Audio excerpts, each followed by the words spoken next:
Oh yeah, I think we're live. All right. My phone should be buzzing shortly. Oh, of course. Why aren't we having a hashtag blank blank blank where we celebrate our pride in being blank? We are live on YouTube. Yeah. Let's check Twitch. Twitch.tv/E1M1 Network. Wink. Fuck, man. The British people are fucking going all out. Look at the fucking weather report. Let me see if I can get it. Oh, M1 Network. Wait, oops, I forgot to mute it. Caller, turn down your radio. All right, we're live on Twitch. You forgot to mute Twitch. Yeah, like I feel like I mute it every week, and then I fire it up and it's unmuted. I'm not so good with these computers. Oh, really? Didn't you work in the IT field? I don't know what you're talking about. Should have said that before we went live. That was like, I've been out of work for, God, almost 18 months now. Oh, so basically you're done in the IT field. You know, I was talking to Knobs about it. You dipped out after the show last week, and Knobs and I were sort of sitting there chatting. Hey there, the Meek. And I was talking to Knobs, and I was explaining how I was explaining to my wife. Like, I have, by staying home, I've utterly decimated my career, because I was on the precipice of being... So when I left, I had been in IT for 15 years. Yeah. And I was very much well-versed in the old-school client-server architecture, and I was getting started with cloud stuff. So I was... Yeah. If I could have picked that stuff up pretty quickly, I could have been an attractive candidate for moving your legacy architecture to the cloud. Yes. But instead, I quit. And I decided to be a stay-at-home dad, which is a way harder job. Holy hell. Yeah. And now as all of these things progress and evolve and change, which they do very rapidly at first. Yep. Because, oh, that's a bug that needs to be fixed. It evolves very quickly at first, and then slowly after that. Yeah. And now by doing that, it's like teaching, you are out of the game. It's like teaching, being a doctor, and being in the IT field are all the same. The second you're not doing it for a year, you're done. Yeah, you blink and you're not. Yeah, so, I mean, the good part is there's so much great training out there, and there's so many amazing resources, and Amazon offers certificates, so you can go take a bunch of classes and then take a certificate. It's only like $400, so it's actually really reasonable. And then you have like, hey, I know AWS, and you can put that on your resume and so forth. So just need to do that at some point.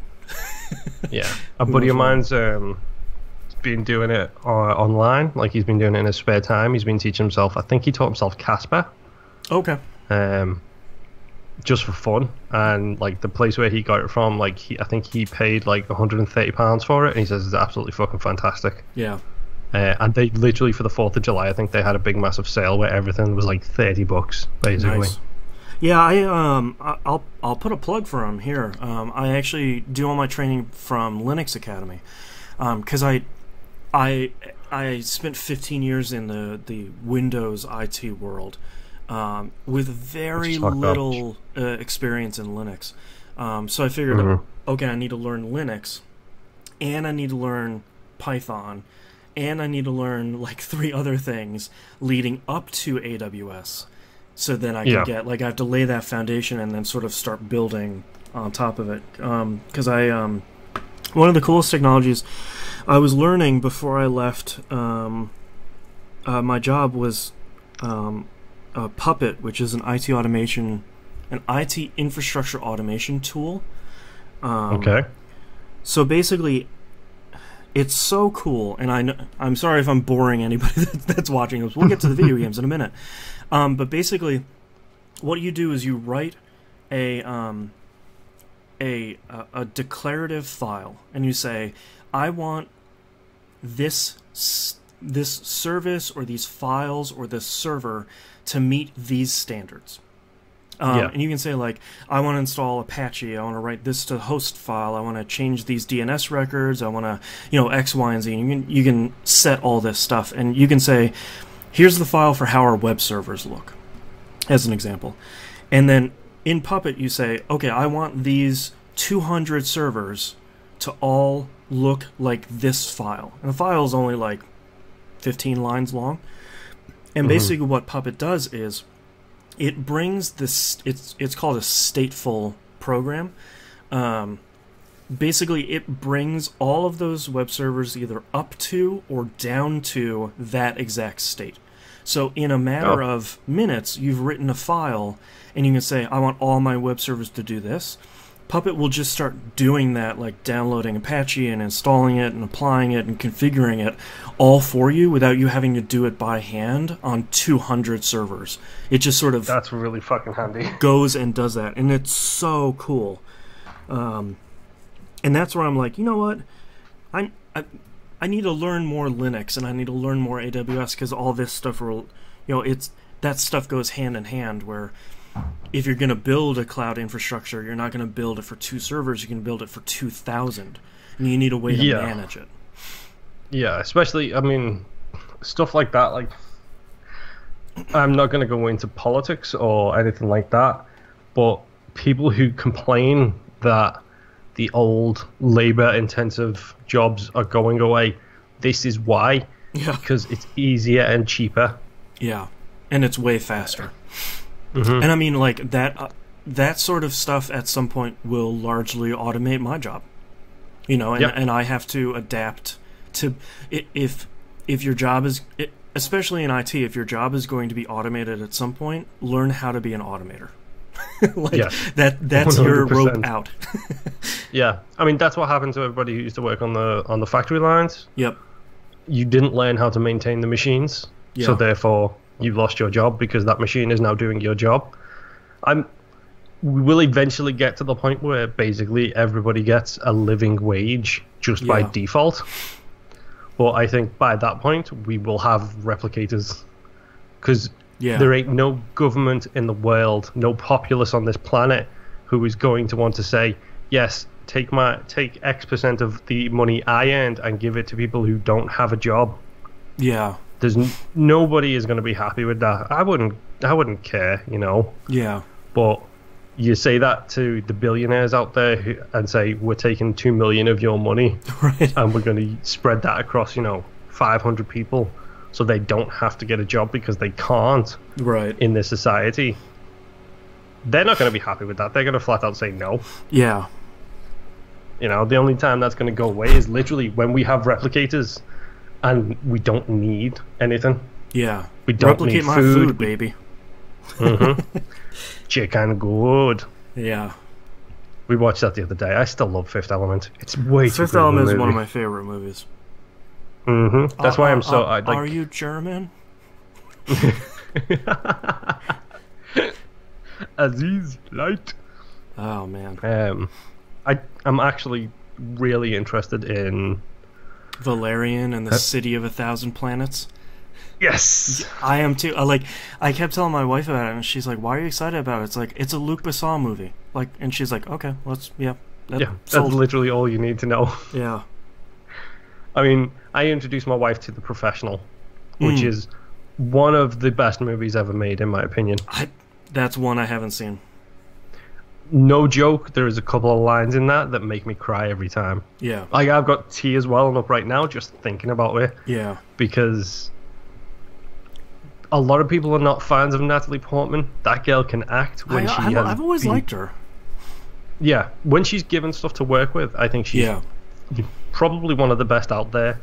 And in Leon, she is insanely good. And she's like... Yeah. I would say watch Leon. It's got one of the best performances by not Edward Norton but the other guy who's in everything. Oh yeah, he's like one of his most famous roles. He's in The Fifth Element as a... Yes, he is. He is Mr. Zord. Yeah, Zord. I think. He's also Commissioner Gordon in the Nolan Batman movies. He's in everything. I'm so not a movie guy, and someone is screaming at us, and someone's going to scream at us in chat in a minute. Probably, yes. Oh, God. He's Sirius Black in Harry Potter movies. Was. Man, I wish he was in more of that, too. He was good as Sirius. To be honest, I read those books, and that moment killed me in those books. Yeah. Man, those books are good. Yeah, those books are fantastic. Like, don't get me wrong, I don't want there to be another 5 Fantastic Beasts movies. I did actually enjoy I still haven't seen it, but I thought I'd like it. It's surprisingly good. Yeah. Especially considering it's a British person in America. Yeah. And dealing with the American customs and stuff like that.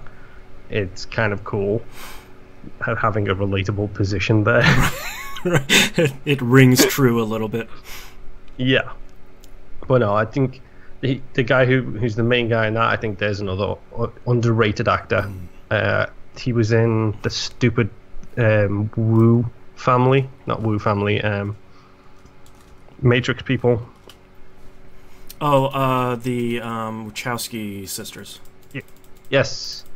The Jupiter Ascending. He was in that as the bad guy in that. Yes, that's the one. He's an OBE, really? I did not know OBE? that. Yeah, the Order of the British Empire. He is? Yeah. When did that happen? Yeah, that's what I'm curious about. I mean, don't get me wrong, I don't keep up to date with the Queen's list. I'm trying to stay out of the Queen's business. Like, she's busy enough. Yeah. America and England have their own things separately but distinctly going on right now. Yeah. She's got enough on her plate as it is. OBE's not bad. It's no fucking knighting, like. Yeah, whatever the shortening of that is. The TLD for that one. I think it's Order of the British Empire, Member of the British Empire. I think LBE is a lady of the British Empire, I think, which is when you become a dame. I'm just gonna look it up because I've got it. GBE is Knight/Dame Grand Cross. Okay. A lot of stuff on this Wikipedia page. British people are weird. Hey man, if you're gonna make a title, you gotta make a lot of titles. You gotta. Oh yeah. It just makes me laugh because when I was a kid, I thought it was knighted or not. That is it. I didn't realize there was many shades of grey between, many shades of night. Being, yes. Oh god. All right, you ready to kick this thing off? Yep. Let me just get my sexy lighting on. Oh yeah. Oh, and for the record, I'm wearing a t-shirt with 3 lightsabers on, folks. Nice. It's not Wolverine. It's not. No, it's actually really cool. And now I get really awkward as I stand up. Oh, nice. And it says Luke, Vader, and Obi-Wan underneath them. That's cool. Because the amount of times people give Luke a blue lightsaber. Yeah. Or rather, a green one. Which, yes, he has a green one, but if you're going to reference the green one, it's not young Luke, it's old Luke. Get over it. Surprisingly impassioned. Yes. Yeah. I like Star Wars. I do too. My wife likes Star Wars and knows way more about Star Wars than I ever will. It's impressive. I think it was like this. Was it when I first came over, or was it the second? I think it was like the second time I came over to hang out with Jess. Was right before Force Awakens came out. Mm-hmm. So she'd never seen. Well, she'd seen the Star Wars movies like when she was 5, but she hadn't. Like, I asked her what she remembered about it, and she was like, I remember Darth is, spoiler alert for Star Wars. Yeah. Get that out the way first. She was like, I remember Darth is Luke's dad. I was like, okay, so that's... Check. That's 6. And she was like, I remember Han shot somebody. I was like, okay, that's 4. 4, yeah. And then she was like, and I remember the X-Wing coming out of the swamp. And I was like, that's 5. So you've seen them all. you covered all the bases at some point. She just could not remember them at all. So we ended up, I think I discussed it with you, like we ended up watching the entire 6 movies. Yeah. Like from Friday to Sunday, and then went to see Force Awakens on a Monday. Nice. And she loves Force Awakens, I think, more than the other ones. Yeah. Which is understandable. It's her first real Star Wars. Yeah. Also, it has a female lead in it. And it's good. Oh, yeah. To be honest, it's probably my favorite Star Wars movie. Yeah, as much as I hate JJ. I don't know if I've ever ranked them, but yeah, that would rank pretty highly. Yeah. I mean, for me, it's probably... It's not just because it's the most modern one. I think it tells a better story. And yes, it does do... Everyone complain, oh, it's just like A New Hope. It's just like that. It's like, whatever. Yeah, okay. It's just like New Hope. Shut up. Get over it. Yeah. That didn't stop you from playing Shadows of the Empire on the N64, which was a fantastic game, even though it was terrible. Yeah. It's a good game, and it's all we had back then. Mm-hmm. Yeah. Unless you had a PC and were playing TIE Fighter and all the other jazz. Yeah, Dark Forces, yeah. I never played any of those games, which when I get a PC, guess what's getting added to the list? All of the Star Wars games from those days. Yeah, we should put that on the Game Club list. Try and go back and play Dark Forces and see how bad it is now. Oh, God. Alright, you ready to kick this thing off? Yes, I am. Alright, starting in 3, 2, 1. Welcome back to another episode of That Video Game Podcast. I'm your host, Boston. Joining me is Moonpeer. Hello. Knobs is not joining us this week. He's on vacation. So he's taking a I think a golf retreat weekend sort of thing. So good on him. Yeah, from what I understand, that's what he's doing. Everyone needs a little break. You know. Yeah. Take a. If you get a big news flash about some big incident happening somewhere, and there's like thousands of police being called to one spot, it's probably Knobs. It seems pretty likely. Yes. So that means, Moon, you're in the hot seat this week as the starter. What have you played this past week? Oh no, I'm starting us off. I feel terrible now.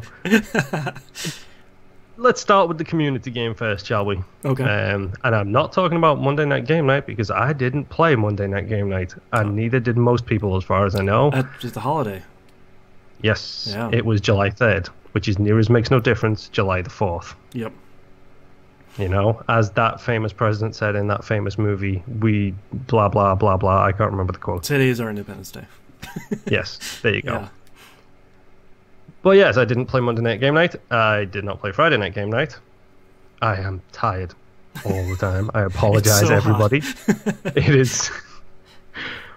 Instead, I played so much Marvel Puzzle Quest that I think my phone might actually burst into flame. God, man, me too. It's basically all I'm playing on my phone right now. I'm still playing Animation Throwdown, which reminds me I need to get hold of Ian at some point. Ian, when you watch this, text me. Thank you.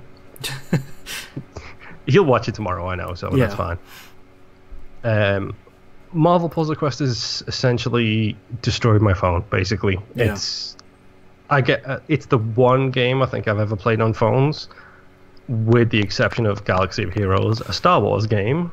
Check out the pre-show for more Star Wars chatter. Right. It's the one game apart from that which I get a notification, I immediately check it. Yep. It's like, oh, what is it? Oh, my hero's back. My heroes have healed. Oh. Yes. I have a supply drop waiting. Yes. Yeah. Especially in an active alliance where, you know, we're getting upwards of like 16, 17,000 ISO 8 every day. Yep. It makes a huge difference. Yes. Have you been playing this event that's going on right now?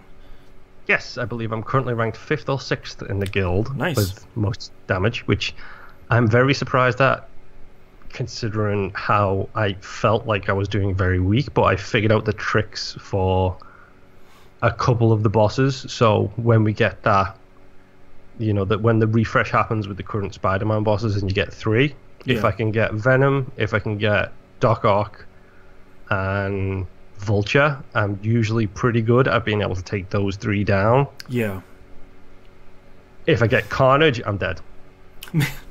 So, for anyone listening at home that isn't playing Marvel Puzzle Quest, this event is is pretty interesting, because normally the events are a story thing opens up. You do one. I was calling them nodes, but apparently the game calls them pins. So you do a pin on the map, which makes it's the same thing. Now it makes sense because it's a pin on the map. But you do one of those, and it unlocks. Like I said last week, it unlocks another one that has like 7 or 8 that you do, and you sort of pinball between the two.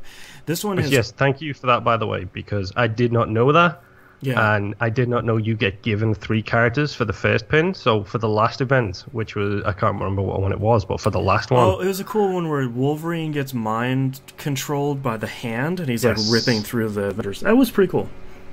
I would click that first pin, and it would say level 100, level 200, level 300 and on you're like, those characters. And I would not click fight, because I know I can't take them, because all of my characters are... Well, I've got 2 characters at level 30, and everybody else is below that. Yeah. So I didn't bother doing that first pin until you said last week, if you get given characters for that first pin... They're all like level 150 or something. Yeah. At which point I started making progress in the story last week and got a ton of rewards for it. Yeah, it's kind of nice because that first one you get to sort of play around with super overpowered characters, and then the 7 or 8 that you do after that is scaled to your level. So for you, it's probably like level 10 to 20 enemies, and it's challenging. Like no matter what level you go in, it's challenging enough. It's never really a cakewalk, but the event now, it's a Sinister 6 one. And basically, there's 2 giant pins in the middle for bosses, and it'll give you 3 bosses in a row. The Meek and Moonpear are both right. Carnage is terrible because he seems to go between 2 and 10 turns at once, which is the worst. But it's really interesting because even if you don't beat one of those large pins, you get points based on how much damage you've done to the bosses. So if you beat like all of them at the point we're at right now, you get like 24,000 points. And there's one bar you're filling up to get some rewards, and then there's actually a bar below that you're emptying as an alliance, so as sort of your clan, guild, whatever you want to call them. Everybody's working together to get rewards for everybody, like covers for characters and stuff. You beat that, and like 3 other ones unlock. You beat one of those, and the middle one unlocks again. So you can sort of pinball between the 2 and get a whole bunch of points. And it's really cool to see them doing something radically different than the ones before, which is just beat this one, beat a whole bunch, and then wait a day, beat another one, then beat a whole bunch, sort of pinballing between the 2.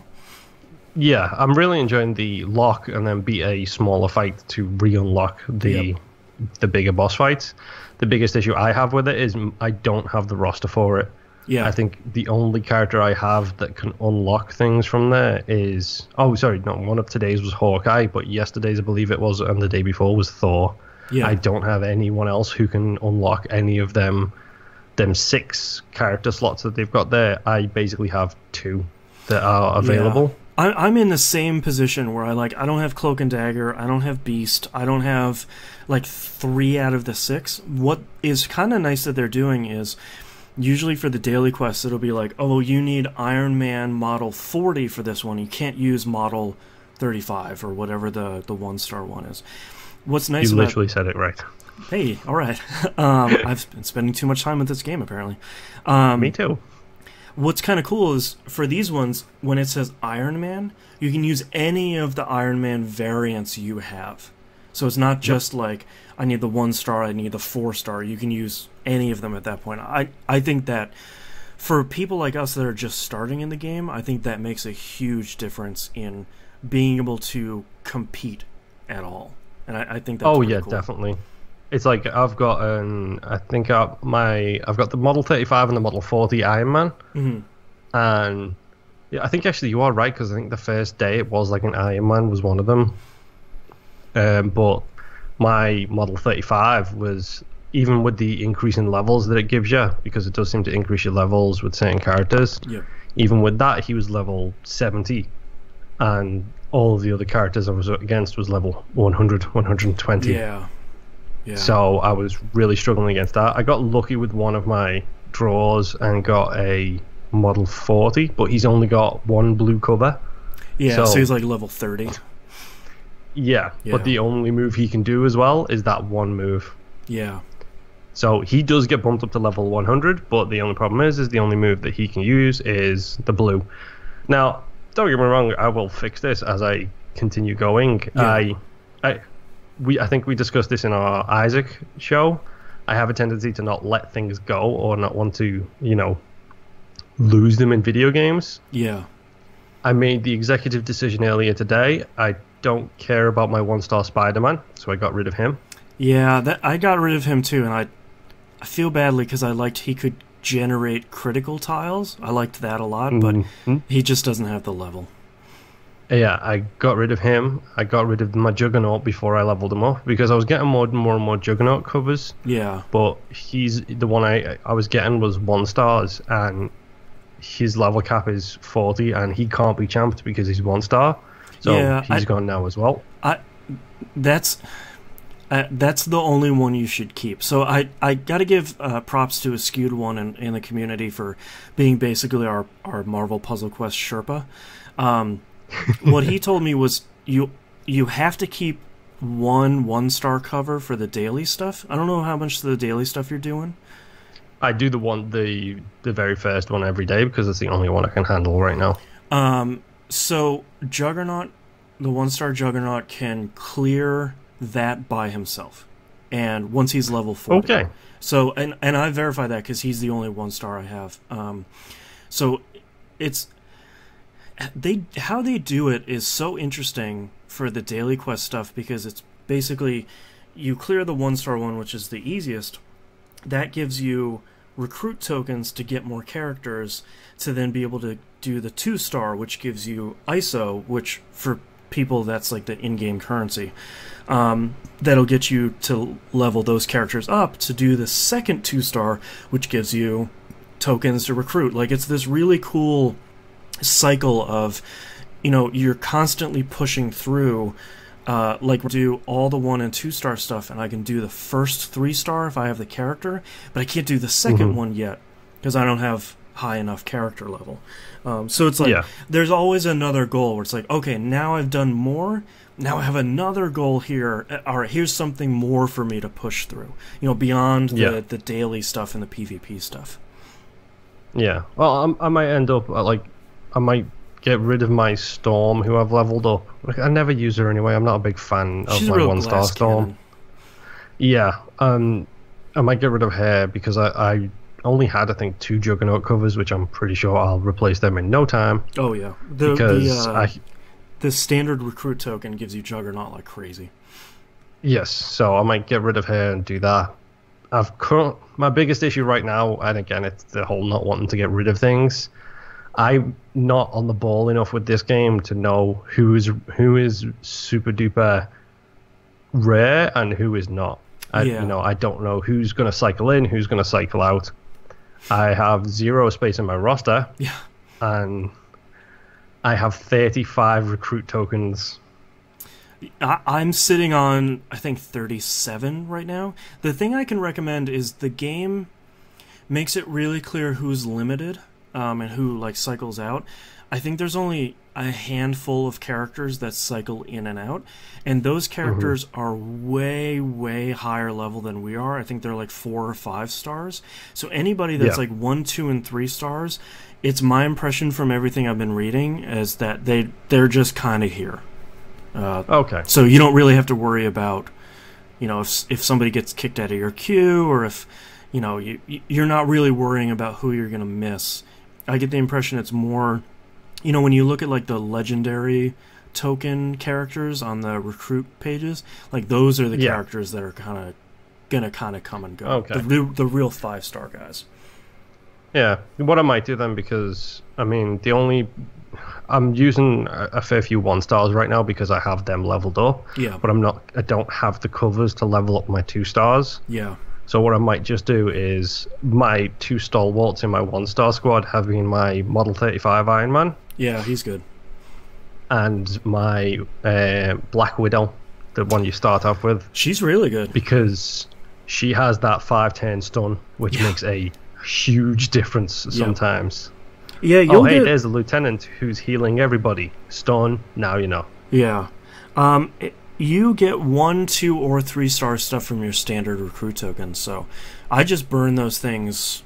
You know, if I already have the stuff for somebody, I sell them off for ISO, or I level up people. You know, that I think at the point you're at right now, the standard tokens are kind of a safe way to start recruiting people and leveling them up. Yeah, because I've got a couple, like I've got the 3-star Deadpool. I don't know what I got him from, but I got him from something. I think we got him from completion in this current event.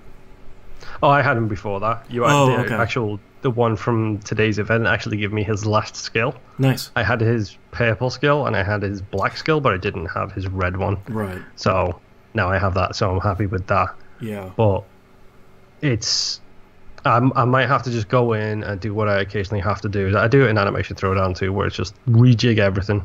Yeah. Figure out what I want to keep, what I don't want to keep, and then just burn through all those recruit tokens and level up some people just to get me to that next level of being able to battle. Yeah. Because right now I'm hitting a wall where I'm getting through the Spider-Man bosses, for example, by the skin of my teeth. I think I beat one of them earlier today. I cleared it and I had Thor left, my 2-star Thor, and he had like 12 health. And I only just made it. Oh man. So the last thing I'll say, I don't want to drag the show down too much with Marvel Puzzle Quest, but especially since it's like 3 years old at this point. But this is, I think, the first game that I've run into in a really long time. So they have this VIP. It's technically a membership, but it isn't really. So it's $10, and you get a reward for 28 days. And I think this is the first time where you can look at that and go, that's worth like way more than $10. And I'm playing this game every day. So I bought it now about a month ago because I only have like 2 days worth of stuff. The first thing it gives you is a legendary recruit token, which means you'll get a 4 or 5-star character just right off the bat. Over the month, it gives you like 500 hero points, a couple thousand ISO. Like, it's giving you all these recruit tokens. Like, it's this incredible amount of value that when you look at, you know, buying 500 hero points by itself is like $10. And you get 23 more days worth of rewards. And it's like, well, why wouldn't I? Usually when you look at these things, it's like, well, I don't need half of this stuff, and that's kind of expensive, but it's kind of crazy. To be honest, I think it's the best deal because it's over time. Yes. That's the reason why it's like that, I think, is because it requires you to get that stuff over time. So anybody who wants that instant, I need this now, they have to pay the $10. Dump the $20. Like, yeah. I mean, it looks like I clicked it by accident and then I saw it and I was thinking, oh, this is good. It's one of the very first microtransaction things in games that has immediately got me interested in paying a microtransaction. Yep. And I think you're right. I hadn't really thought about it, but I think that is the key, where it's like, look, I'm going to be playing this for the next month anyways, and I get way more than $10 worth of value right now. This seems like a no-brainer, where most of the time you go and you play one of these games and it's like, oh, you can recharge your energy by using energy crystals. It's like, well, I don't have any. How much more? It's like, it's $20 for 3 of them? Like, this is a ripoff. Yep. Yeah. Well, I mean, full credit, like, I bounced off it a long time ago, was the UI is hot garbage. It still is. It's rough. You are 100% correct about that. Yeah. But it's still so good. It's just a great match 3 game. It's tickling the match 3 thing, it's tickling the Marvel thing, the nerd thing, it's got the inside gotcha references. Thing, like with your opening packs and getting pulls and banners and... Yeah. You haven't even started the PvP stuff yet either. Nope, that stuff's I haven't. Really good. And there is a community member / friend of the show who our constant barrage of talking about this game has him itching his fingers on wanting to play it. Just do it. See, the John, alliance is almost full. I think there's only 2 slots left, so get in while the getting's good. Yes, Musum, join the alliance. Oh yeah, Musum, man, come on, join the alliance. I thought he was already in there. That's why I'm so surprised. Nope. Nope. Yeah. He has been more and more tempted. One of us. Yes. I'm not going to talk about Musum just yet because I want to talk about disappointing, well, not disappointing, but the middle of the road game before I talk about the awesomeness. Okay. So, I'm continuing to play Shadow Warrior, the original, not the remake of the original. Yeah, the remake of the original, which is a remake of the original of the, right. The way video games are these days. Yeah. One day that will be longer than the actual, the box itself will allow. Yeah. I'm still liking it. Again, I think I'm about halfway through the game now, based on how many weapons I have and how many slots are on the weapon wheel. Right. Pro tip for developers: don't put an exact number of slots on your weapon wheel because then there's no surprises. Yeah. Oh, I haven't gotten the BFG yet, and I have one slot left. Oh, okay. What a coincidence! How weird. Which, fun fact, Game of the Year 2017, Prey. If you get a bunch of mimic skills, it turns that circle into a DNA spiral that you rotate through, and it goes up and down. So cool! Come on, Prey. Stop being so cool. It's something I meant to say when I was talking about it last week, and I forgot all about it, and I've just remembered it then thinking about weapon wheels. Because you get more abilities than is available on the circle they give you. Right. So it literally turns into a DNA spiral that goes down. Stupid awesome Prey. Yes. Hey folks, go buy Prey. Yeah, go play Prey. Anyway, yes, Shadow Warrior. I'm enjoying it. It harkens back to those old school games, which I never had a passion for, so I don't think I have the nostalgia factor that you guys would have had with it. I played Doom barely. I never played Quake. I never played Unreal until it came to the consoles. Right.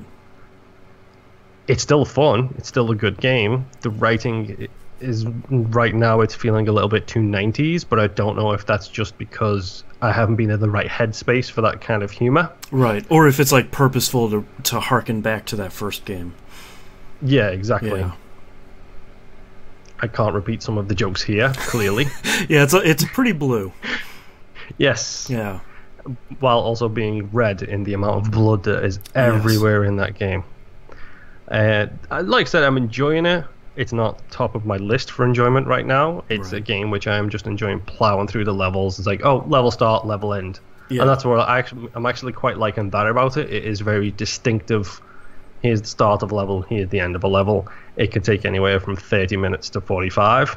So, I've got an hour, play a quick level, problem solved, go to bed. Yeah, save, quit, you're done. Yeah, and it does do a pretty good job of the saving things. And just popping you straight back to exactly where you saved it from. It's essentially a quick save. Yeah. Which is handy in that type of game. But no, I am enjoying my time with Shadow Warrior, but not. It's good. It's good, it's not Prey. Right. Yeah, that's the problem about 2017 being so great, is like, yeah, that game's good, but it's not Yakuza 0 or Persona 5 or Prey.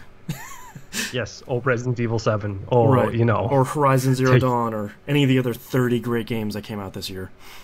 This has been an incredible year. Yeah. My final game this week, because we were giving him some stick, shall we say? Okay. Last week, I believe it was, we were talking about Musum, and then the three of us were, and then he popped into the chat, and I was in the middle of giving him stick about saying, I'll play Warframe on the Xbox with you, about a year ago. Right. So, Musum finally turned on his Xbox. Okay. Shock of shocks. I know. Musum has an Xbox, and he turned it on. I'm not entirely sure that I knew he had an Xbox One.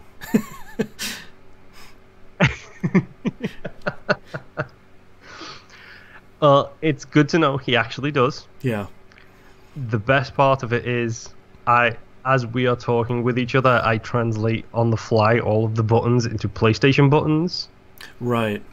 So RB becomes R1, LB becomes L1, that kind of stuff.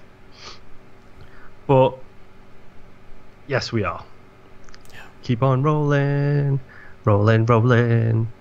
Even with the negative connections. Whoa, whoa, whoa, whoa, whoa. If you leave this in the show, I will be tempted to come and murder you, by the way. I should mark down what time this is.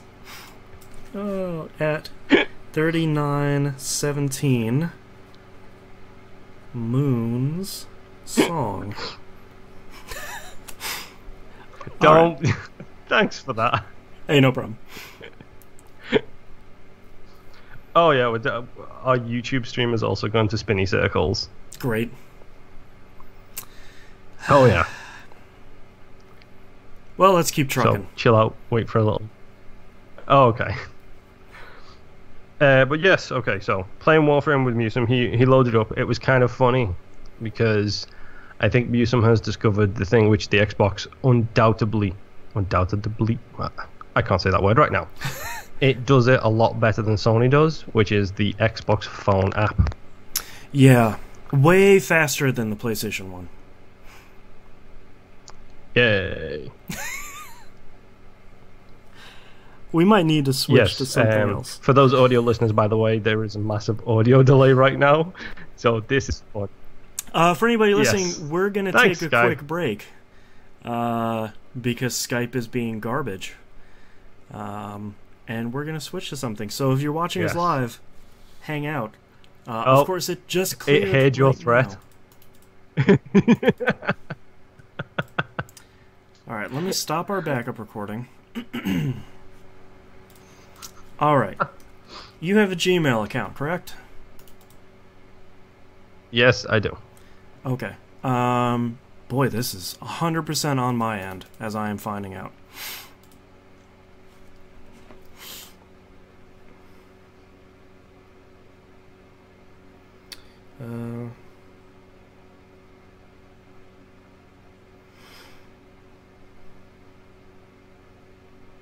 We need technical difficulties music to insert into the show. Yeah, exactly. I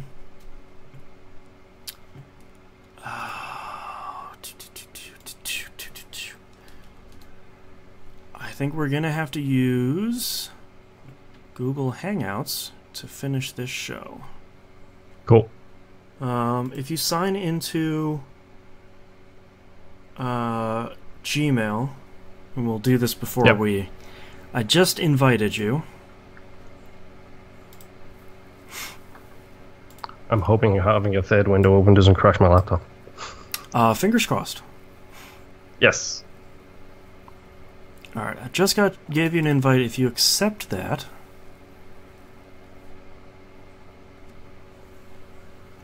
we should be able to video chat here in a second. Okay.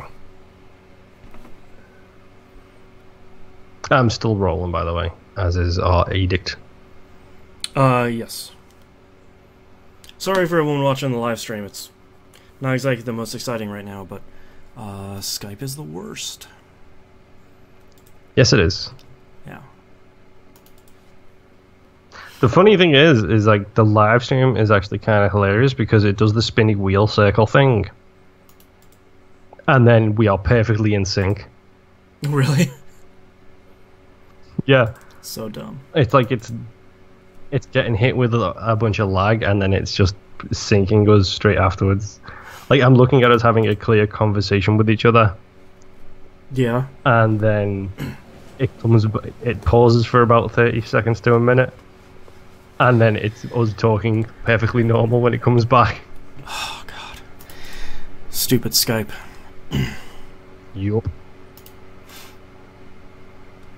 You should put the Robot Chicken end music right there in the middle of the section, because that about sums it up, to be completely honest. Oh god. Alright. Hopefully Gmail is loading for you. Slowly, but yes. Yeah. Bad part is, like, when it clears up, it's really good, and it fools us because it's good for a couple seconds, and then all of a sudden it isn't. Yeah, goes straight to hot garbage hell. Yeah.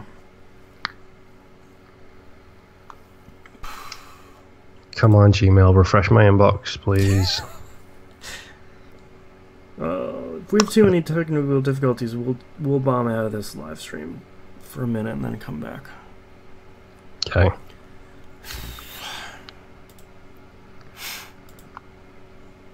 Just looking at this very patient dog here on this Google Hangout screen. You'll be able to chat with Paul once your invitation has been accepted. Thanks, Gmail. So this browser based? Yeah. Okay.